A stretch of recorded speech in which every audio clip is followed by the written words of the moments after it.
Bueno, os doy las gracias por poder compartir con vosotros estos textos de la Escritura. Hoy el leccionario nos trae dos pasajes curiosamente unidos por uno de los segmentos de aquella sociedad que representan a las personas más débiles, indefensas y necesitadas, que eran las viudas. Los relatos en su conjunto contrastan el orgullo y egoísmo de los escribas o maestros de la ley con la generosidad y entrega de la viuda pobre. Bueno, primeramente vamos a situar la lectura en el contexto, tanto en el tiempo como en su geografía. Sabéis que a mí me gusta hacer una situación para trasladarnos, intentando trasladarlo un poquito allí. Estamos en el final del ministerio de Jesús y creo interesante pensar por qué Marcos en su Evangelio cierra la exposición del Señor, de la enseñanza del Señor, con estos dos pasajes. Dado que después de estos dos pasajes lo que viene a continuación era la profecía de la destrucción del templo que hace Jesús y las señales del fin del tiempo y el regreso del Hijo del Hombre antes de ser entregado a la muerte. Bien, el relato que hemos leído se desarrolla, según indica unos versículos antes de lo que hemos leído, en el templo. Allí Jesús enseñaría probablemente en uno de los pórticos o galerías que rodeaban la gran explanada del templo. En el Evangelio de Juan, en el capítulo 10, podemos ver a Jesús que paseaba por el pórtico de Salomón. Esta galería estaba situada en la zona este, mirando hacia el Monte de los Olivos, y también curiosamente, o también habitualmente, según el libro de los Hechos, en el capítulo 3 y en el 5, los primeros discípulos lo utilizaban como lugar habitual para reunirse. Para hacer una pequeña idea del complejo del templo, pues doy unas pinceladas de una descripción partiendo de la información del historiador judío Flavio Josefo del primer siglo. Se trataba de una plataforma, imaginar una plataforma de aproximadamente algo menos de 500 metros de largo por 300 de ancho.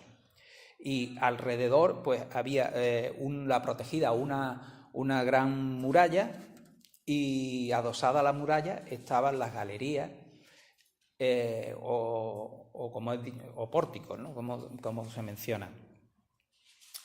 En el centro quedaba una explanada muy grande, que es el llamado el atrio de los gentiles o patio de los gentiles.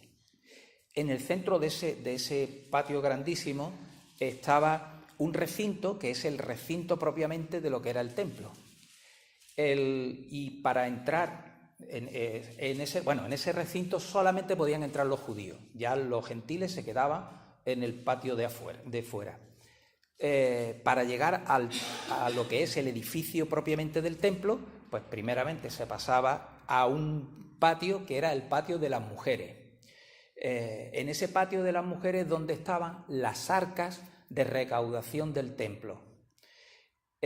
Se pasaba por una puerta que se llamaba la puerta preciosa, que aparece en el libro de Hechos en el capítulo 3, y se accedía al atrio de Israel. Ahí solamente podían entrar los hombres. Se pasaba por el patio de Israel y se llegaba al atrio o patio de los sacerdotes. Y allí estaba el altar del sacrificio, que estaba delante de la puerta de lo que era el edificio del templo. Y como sabemos, en el templo, en la parte principal, pues se ubicaba ese lugar santísimo donde estaba la presencia del Señor. Bueno, una vez una idea así un poquito, pues en principio hay que tener en cuenta una cosa, que los escribas o maestros de la ley eran los especialistas de las Escrituras. Las sabían y la interpretaban explicándosela al pueblo para que éste la cumpliera. En el periodo de los reyes del Antiguo Testamento, según parece, los cronistas del reino eran los responsables de hacer las copias de la ley.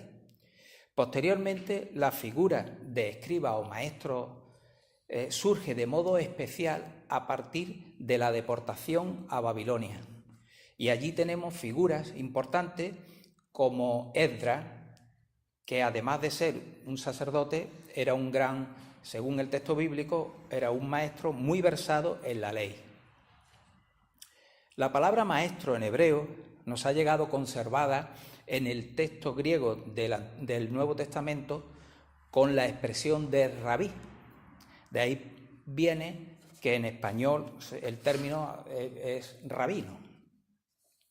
Es necesario indicar que no todos los escribas o maestros de la ley tenían una actitud negativa contra Jesús, porque en unos versículos también anteriores de este capítulo vemos a Jesús diciéndole a un escriba: no estás lejos del reino de Dios.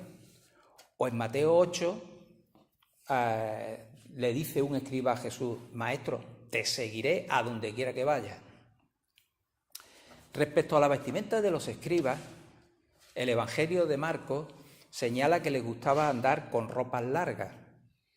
El texto paralelo de Mateo 23 explica con más detalle que usaban filasterias grandes y adornaban sus ropas con borlas vistosas. Bien, las filasterias eran unas pequeñas cajitas que se ponían de piel, que se ponían en la frente y en el brazo en el momento de la oración.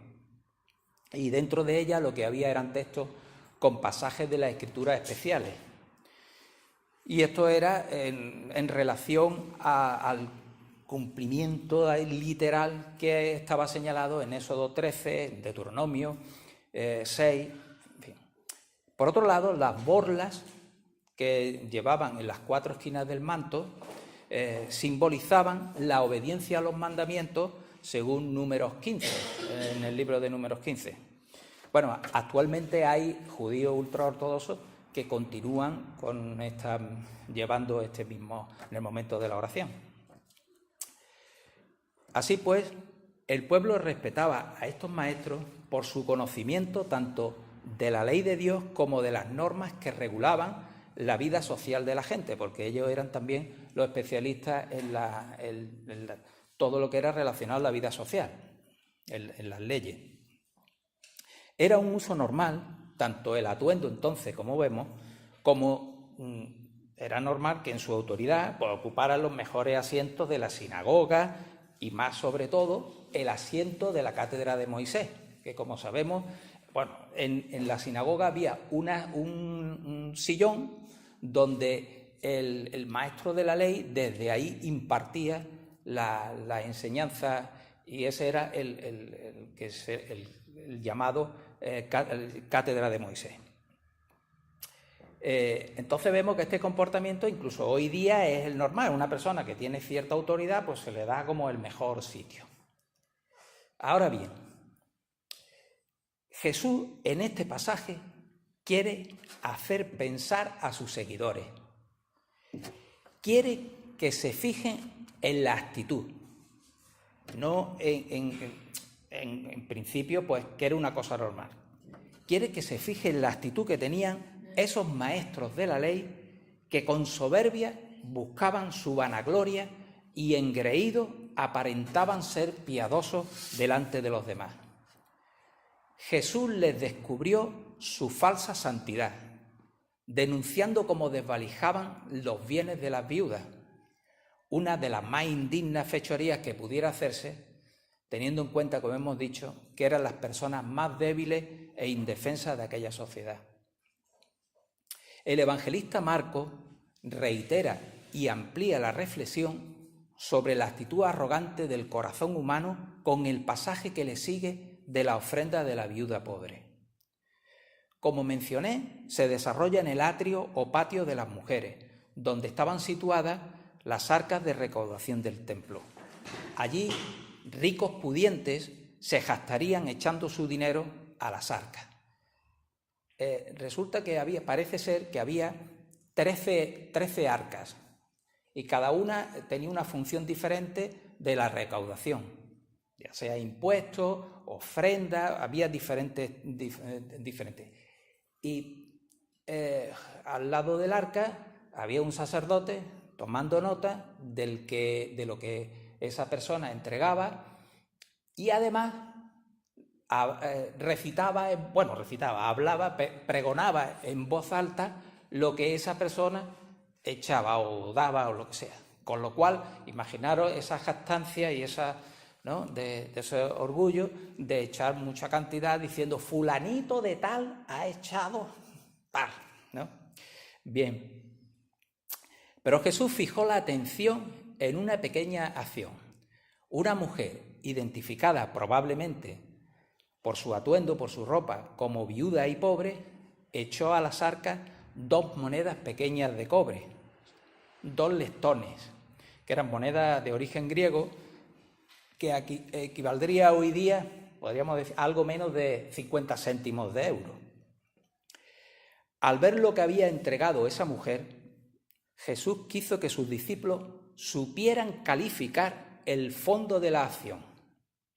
Esta viuda pobre ha echado en el tesoro más que todos los demás.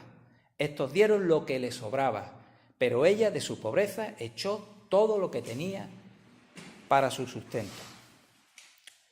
Para mayor consideración de lo que hizo esta mujer, hay que tener en cuenta que las viudas pobres eran una de las capas sociales que no estaban obligadas a ofrendar, sino al contrario, eran las que debían de ser ayudadas para sobrevivir. Y eso lo indica Deuteronomio en el capítulo 14. Así vemos cómo el Evangelio expone de forma sencilla los verdaderos valores del reino frente a los que este mundo considera como importantes. Para Jesús el valor, como ya sabemos, no está en lo que tenga o pueda dar una persona. El valor está en la propia persona, y cuando ésta abre su corazón a Él, Él no queda indiferente. El Espíritu Santo actúa confirmando en el corazón el amor con que nos aprecia. Hago aquí una observación. En los relatos leídos no hay que confundir o pensar que lo débil que se resalta es lo mejor, lo ideal. No. El reino de Dios toma lo débil para enriquecerlo, para hacerlo grande. Jesús no quiere la indigencia de la viuda o de cualquier tipo. Quiere que esa indigencia se transforme en esperanza, en nuevas capacidades que dignifiquen a la persona. Bien, al examinar con cuidado estos relatos, tanto el de los escribas como el de la viuda, pensaría superficialmente, si solo me llevara a considerar ser una persona sencilla y generosa. Por tanto, hay que preguntarse, ¿a dónde nos quiere llevar estos pasajes? Que, como he comentado, son los últimos con los que cierra la enseñanza de Jesús el evangelista Marcos. ¿Hacia dónde apunta el mensaje del Evangelio? ¿No será que Jesús señala un estilo de vida diferente en un reino que está instaurando ya, ahora? ¿No será que Jesús invita a este reino que tiene una forma distinta de ver las cosas, donde el orgullo, el egoísmo, la prepotencia, la soberbia son eliminados para dar paso al corazón sencillo, al humilde, al desprendido, al lleno de afecto y entrega, verdaderos valores importantes que hasta ahora han sido aprisionados por las maneras de este mundo? Los escribas enseñaban las Escrituras atando pesadas cargas imposibles de soportar. En cambio, el reino de Dios trae palabras de consuelo, palabras que edifican, que animan, que empujan a seguir avanzando. La mente orgullosa del escriba utiliza la Escritura como ley implacable para hundir y aprisionar. Jesús utiliza la Escritura para restaurar, para dar vida. Así decía, El que cree en mí, como dice la Escritura, de su interior brotarán ríos de agua viva. Esta declaración podría Jesús haberse fundamentado en el texto de Isaías 58:11. Yo te guiaré continuamente, te daré comida abundante en el desierto, daré fuerza a tu cuerpo y serás como un jardín bien regado, como un manantial al que no le falta el agua. El escriba conoce bien las Escrituras, pero su mente hipócrita y contaminada la presenta como normas que encadenan. En cambio, Jesús la reinterpreta y le da el verdadero sentido de salvación. Jesús nos llama continuamente a despertar, a ver las cosas como las ve Él, como se vive en la dimensión de Dios. El reino de Dios pone patas arriba todo el pensamiento humano, trastoca el status quo de nuestra sociedad. La forma de ver las cosas que tiene Jesús es totalmente diferente a la nuestra. Él contrasta la soberbia del maestro de la ley y del rico con la entrega total y humilde de una pobre viuda. Ella es más grande que ellos. Las monedas pequeñas de la viuda, entregadas generosamente, de corazón se convierte en lo más grande. Por eso, en una discusión que tuvieron los discípulos sobre quién de ellos sería el más grande en el reino de los cielos, como sabemos, Jesús le dijo: el que quiera ser el primero, deberá ser el último de todos y servir a todos. Así, ante máximas como esta y en la reflexión acerca de cómo es Dios, hay teólogos como Karl Barth que se refieren a Él como el totalmente otro. Bien, termino.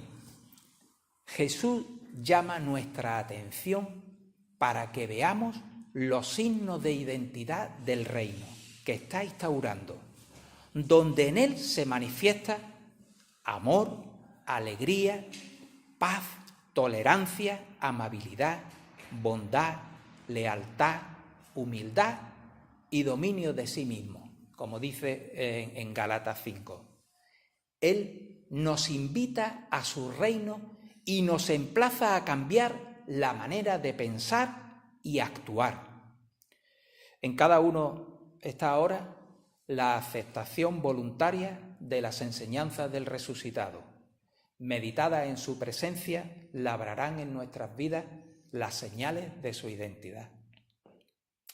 Como conclusión a la exposición del texto, podemos reflexionar, preguntarnos cuáles son los valores y prioridades que tengo, cuáles son mis aspiraciones, cómo enfoco mi vida y, sobre todo, busco el encuentro con Jesús de Nazaret para que moldee su identidad en mí. Que Dios nos bendiga.